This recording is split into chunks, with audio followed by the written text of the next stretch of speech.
Fala galera, tudo bom? Mais um vídeo do HDO aí. Meu nome é Sancho, Sanchola, Sanchonha, com a derivação aí que você achar melhor. E hoje a gente vai falar um pouco aqui sobre o próximo passo, né? A gente conseguiu as ofertas aí para trabalhar fora no ano passado e como é que foi toda essa experiência aí de fazer um estágio e passar 8 meses lá em Edimburgo, no Reino Unido.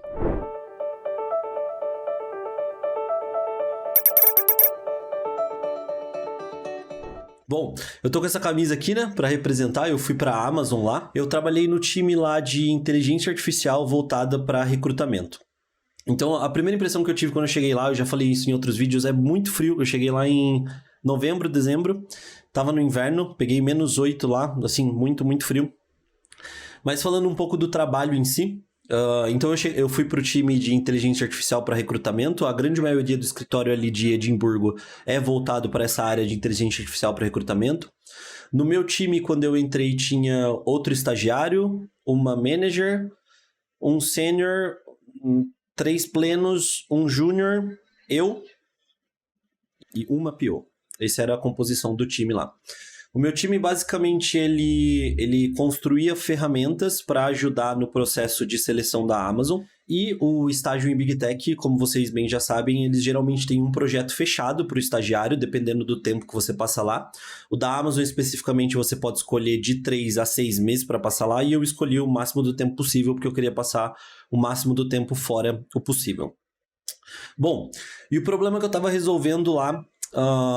A Amazon ela tinha um problema de identificar quais eram os candidatos que, segundo eles, eram inelegíveis para determinadas vagas e ainda assim estavam no meio do processo seletivo. Existem várias formas disso acontecer.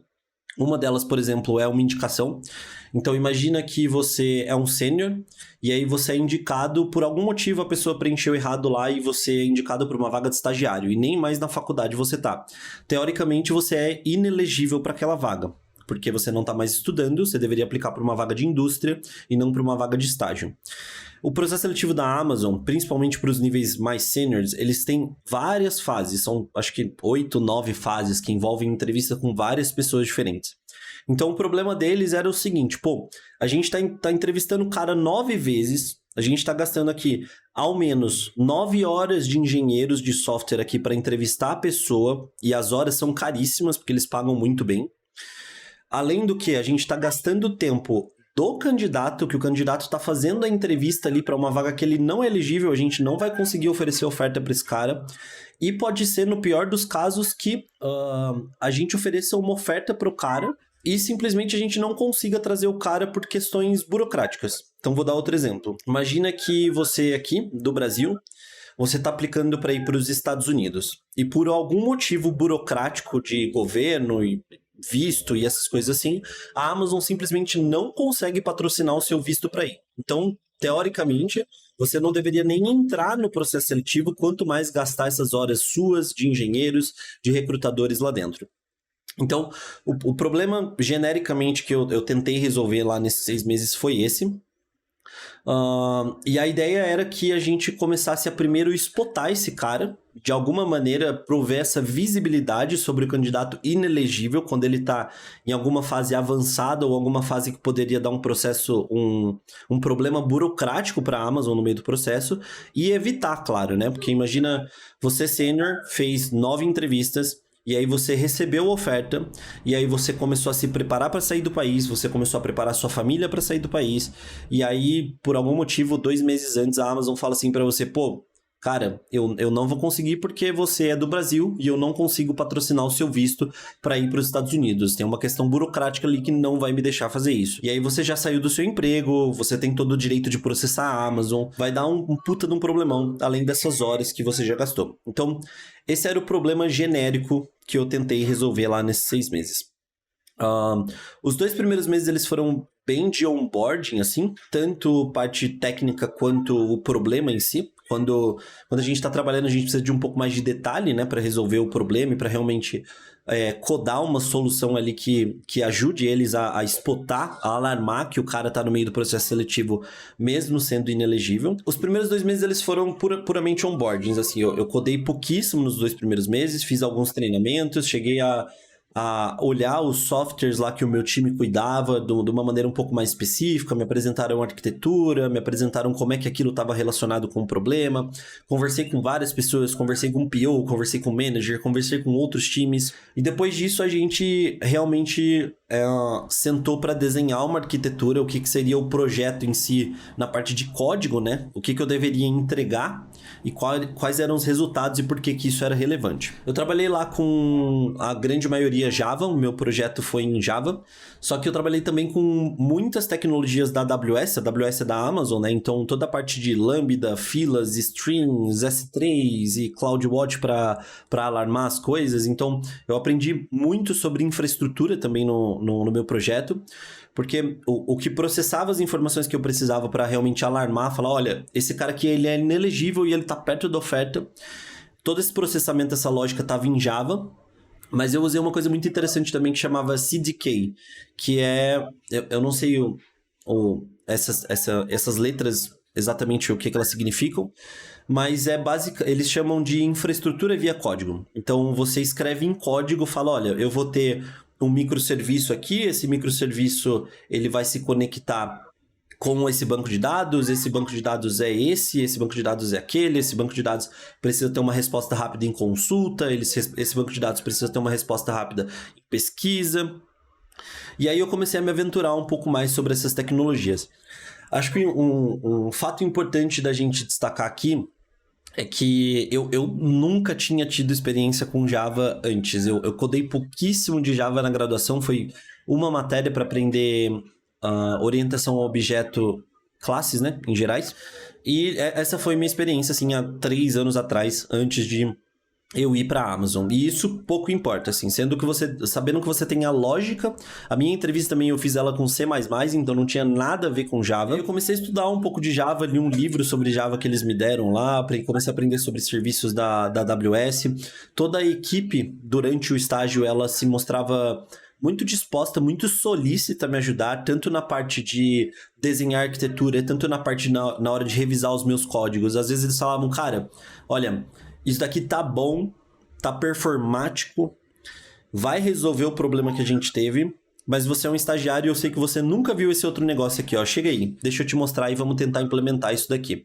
Foi a primeira vez que eu tive contato também com System Designs. Então eu aprendi alguns System Designs e tentei implementar eles ao longo do meu projeto. E era um projeto de muito impacto, né? Toda aplicação que você faz para um job na Amazon, toda vez que alguém indica alguém, ou que você vai no site lá mesmo e fala, eu tô aplicando para essa vaga aqui, sei lá, na Irlanda, ele vai passar pelo software que eu fiz lá. Então tinha que ser uma coisa muito performática, porque a pancada que esse software recebia era muito alta. Acho que isso é uma coisa muito legal de trabalhar em Big Tech. Eu ouço as pessoas falar que às vezes elas se sentem uma pequena engrenagem ali em todo o sistema, que elas não têm tanto impacto.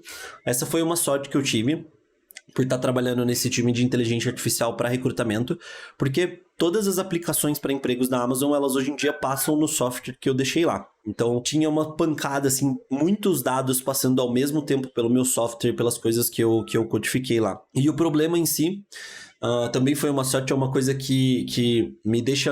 Eu fico muito hypado, sabe, na hora de resolver um problema como esse, porque eu fiz 40 entrevistas antes de entrar. Eu tenho esse projeto aqui junto com o Yuri, que é o HDO, que a gente também fala muito sobre recrutamento, então é um problema que sempre teve muito presente na minha vida.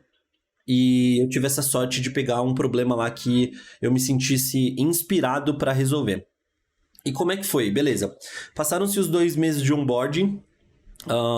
E aí a gente dividiu o projeto em 3 partes e cada uma dessas 3 partes elas acompanhavam uma arquitetura antes. Então eu desenhava a arquitetura, justificava o porquê que eu estava usando esse tipo de fila e não aquele tipo específico, esse tipo de banco de dados e não aquele tipo específico.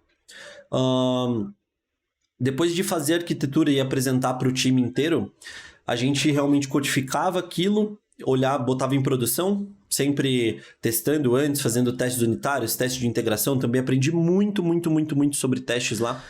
E depois de botar em produção, vinha a próxima parte, que era desenhar outra arquitetura, apresentar para o time, falar o porquê que eu estou usando isso, não aquilo, e realmente codificar. Então, assim, eu diria que dos 6 meses que eu passei lá, 3 meses foram realmente com a mão na massa do código. O resto deles foram de onboardings, de reuniões para entender o problema de business que eles tinham e de realmente de mostrar minha opinião, como que resolve aquele problema, né? Qual que é a sua abordagem para resolver aquele problema. Eles valorizam muito isso lá. E uma coisa que a gente sempre fala para os alunos também, principalmente para entrevistas na Amazon, é assim... A Amazon, ela tem uma lista de princípios de cultura que eles têm. Então, eles querem que você mostre sempre muita ownership, que eles falam, né? Que é você se sentir dono ali do projeto que você está fazendo. E isso é muito forte dentro da Amazon. Muito, muito, muito forte. Na minha primeira reunião de feedback, no meu segundo mês e meio, eu lembro que minha manager me perguntou assim, falou, beleza, e dos princípios da Amazon, qual que você mais se identifica? Onde que você acha que você tá cumprindo aqui os objetivos, tá cumprindo o que é esperado? E onde que você acha que não, que dá pra melhorar? E foi uma coisa que me pegou de surpresa, porque, assim, eu li esses princípios uma semana antes da entrevista e falei, cara, eu consigo encaixar essas experiências passadas nesses princípios e eu vou tentar demonstrar eles. E depois disso, minha última entrevista foi em meados de fevereiro, março, e eu fui pra lá só em novembro. Então, depois disso, eu simplesmente não li mais sobre isso, não sabia responder, assim, falar, cara... Esse é o princípio, esse é o pilar de cultura que vocês têm aqui dentro que eu acho que eu tô mandando bem ou que eu acho que eu preciso melhorar. E isso foi no projeto, no meu estágio inteiro. Tanto nessa primeira reunião de feedback, quanto na minha apresentação final. Eu fiz várias apresentações finais, acho que foram 4 apresentações finais. Uma pro time, uma pra manager da minha manager, uma pra área inteira lá de inteligência artificial... E outra, acho que pro time, mais a manager da minha manager, mais a manager do manager do manager. Tem muita gente lá, então... Enfim. E foi uma experiência, assim, que, cara... Pô, assusta um pouco você falar... Beleza, toma aí, Java agora. Toma aí, sei lá, qualquer outra linguagem que você nunca codou na vida. Você vai tentar resolver um problema agora do mundo real, que vai pra produção. Que não pode dar merda, assim, tá em produção. Toda vez que alguém aplica lá, vai passar pelo software que eu fiz. E assim, existe um tempo de adaptação quanto à linguagem, principalmente nessa questão técnica, porque Java, por exemplo, tem vários frameworks que você pode usar para resolver vários tipos de problemas diferentes, e um deles que eu usei, por exemplo, foi para injeção de dependência. Nunca tinha ouvido falar nisso na vida, e eu precisei aprender do zero como é que isso funcionava. Mas assim, você sabendo estrutura de dados e análise assintótica, é o que a gente sempre fala para os alunos. Esse tempo de adaptação, ele é cada vez mais curto. Ele sempre vai ter coisas novas para aprender, mas é parte do seu trabalho. Você está ali como um cientista da computação, você está ali como um engenheiro de software. Então, você precisa gastar a parte do seu dia lendo documentação, entendendo sobre novas tecnologias e como que isso se aplica ao problema que você está tentando resolver. Na Amazon eu senti que eles eram muito abertos em relação a isso. Inclusive eles têm uma... Como é que chamava? Freedom Fridays. Que são as sextas-feiras livres, que basicamente você como engenheiro não precisa trabalhar em preocupações do seu time, em problemas do seu time. Você pode simplesmente falar, cara, pô, meu time teve um problema com um banco de dados Oracle essa semana. E eu acho que se a gente trocasse para um banco de dados NoSQL, um MongoDB, a gente talvez teria uma resposta de performance um pouco melhor. E aí nas Freedom Fridays eles faziam isso, eles falavam, cara, hoje eu não vou responder ninguém, eu vou ficar aqui sentado na minha cadeira, batendo cabeça no teclado até sair código e eu vou testar uma outra tecnologia, eu vou testar a performance disso. E era muito legal, porque isso se aplicava a mim também como estagiário, então eu consegui tocar várias coisas, assim, eu consegui inclusive parar para ver um modelo de inteligência artificial, um modelo de machine learning lá, como é que ele estava rodando, quais os parâmetros realmente importavam, o que ele descartava, o que ele considerava. Tinha também... esqueci de falar, no meu time tinham 2 cientistas de software, que é um cargo lá... Ele é um pouco mais acadêmico, as pessoas geralmente têm pós-graduação, têm doutorado antes de entrar nesse cargo lá na Amazon, mas voltado para a parte de inteligência artificial, isso é bem comum. Então eles contratam as pessoas geralmente direto do doutorado, as pessoas que estudam inteligência artificial dessa maneira mais teórica, e agora tem que desenvolver modelos de inteligência artificial, só que de uma maneira mais técnica, voltadas para o mercado e também aguentando pancada, né? Sempre aguentando, assim, vários e vários requests para fazer uma previsão. Então tinham 2 cientistas no meu time também, um da Irlanda e outro aliás, um da Índia, mas morava na Irlanda, ele trabalhava para a Amazon na Irlanda e estava 100% remoto, porque o meu time era de Edimburgo, e o outro da França, se eu não me engano. E foi muito, muito, muito legal. Esses Freedom Fridays dava uma liberdade pra gente lá pra testar coisas. E tendo a AWS ali do nosso lado, a gente podia fazer bastante cagada, assim, sendo... Contanto que não esteja em produção, você pode simplesmente fazer a sua conta lá e gastar um dinheiro lá na sua conta processando dado que, se não for muito alto, ninguém vai ligar pra isso. E aí, passado essas 3 etapas que a gente dividiu esse problema de resolver prover essa visibilidade do candidato que é inelegível e está no meio do processo seletivo, tem as apresentações finais. É sempre importante também falar que o feedback lá ele é muito claro. Então, desde o meu primeiro mês, eu tive feedbacks que me direcionaram muito o que eu estava fazendo de errado. Por exemplo, eu falei isso para vocês no vídeo passado, que os meus primeiros 2 meses eles foram muito de adaptação, principalmente em relação ao inglês. E no meu primeiro mês, foi um feedback que eu recebi da minha manager por conta do inglês. Ela falou, ó, é muito visível que você tá inseguro quanto ao inglês. E isso não vai passar tão rápido. Só que aqui, eu sou da Índia, tem um cara que é da França, tem um cara que é da China, tem um cara que é dos Estados Unidos, tem outro estagiário em outro time que era do Brasil também. Então são vários sotaques diferentes. E se a gente não entender o que você está falando, a gente vai te perguntar. E tá tudo bem. Assim, tá todo mundo se adaptando. As pessoas que já estão adaptadas aqui é porque elas estão há muito tempo aqui, mas todo mundo passou por essa fase. Então, não tenha medo de falar com as pessoas. Fale com as pessoas, se arrisque sempre, pergunte, não entendeu, fala.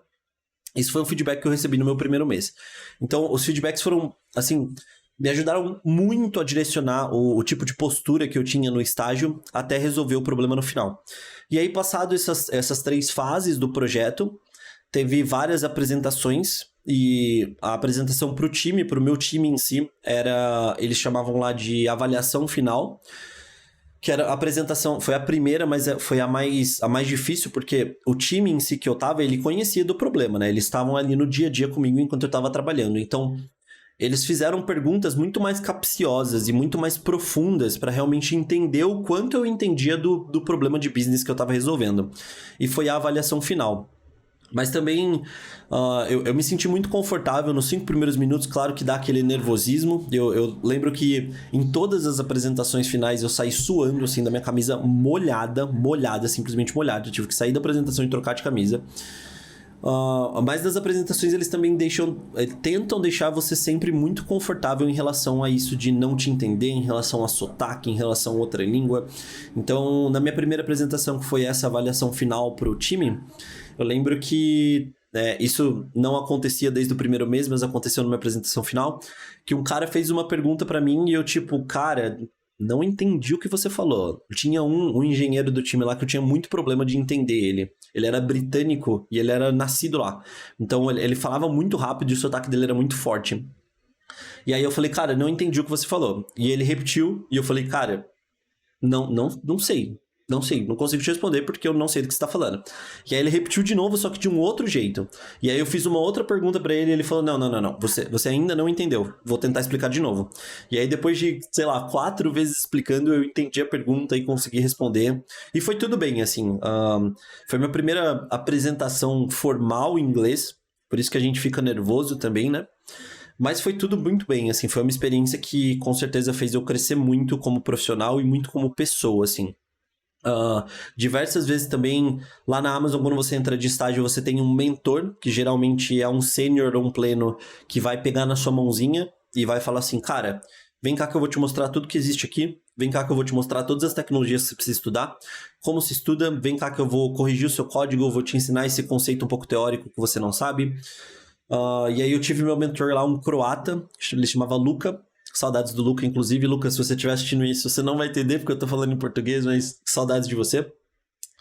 E ele sempre, às vezes, eu lembro que teve apresentações também, a minha primeira apresentação de arquitetura, na primeira fase, a gente desenha a arquitetura e depois a gente mostra pro time, né? E ele me viu escrevendo no tradutor as coisas, assim, 15 minutos antes da apresentação.